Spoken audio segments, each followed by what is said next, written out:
다르지만 비슷하게 살아간다. 우리 여인의 나에게 시간을 주기로 했다.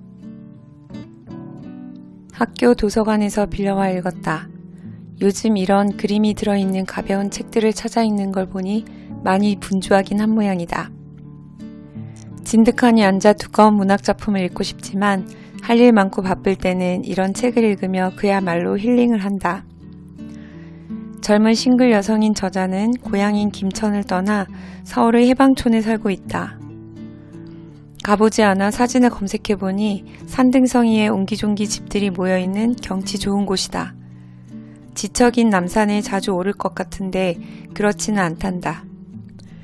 타고난 집순이인 그녀는 외출보다 집에 있는 시간을 즐기지만 귀엽게 살고 싶은 그녀의 바람처럼 산에서 나뭇가지도 줍고 아기자기한 물건을 구경하다 사고 후회하기도 하며 귀여운 산책이나 쇼핑을 한다. 작업실에서 키운 무화과 열매로 잼을 만들어 아껴가며 먹고 된장찌개 같은 요리도 하며 차도 즐긴다. 고등학교 친구와 아직도 친하게 지내고 사랑하는 이도 있지만 혼자 사는 집에 들어와서는 외로움을 느끼기도 한다.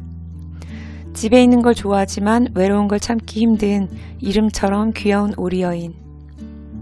원래부터 이렇게 유유자적 여행을 하며 여유롭게 사는 삶을 살았던 건 아니다. 일러스트 작가로 고향집에서 가까운 곳에서 전시회도 여는 등 활발하게 활동했다.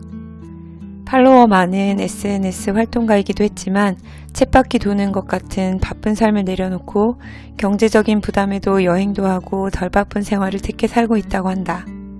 그동안 쓴 책들 인쇄로 넉넉하진 않지만 부족하지 않은 삶을 살고 있지 않을까 짐작해본다. 이런 책을 읽으면 사람들이 저마다 다른 환경에 있지만 비슷하게 살아간다는 생각을 하게 된다.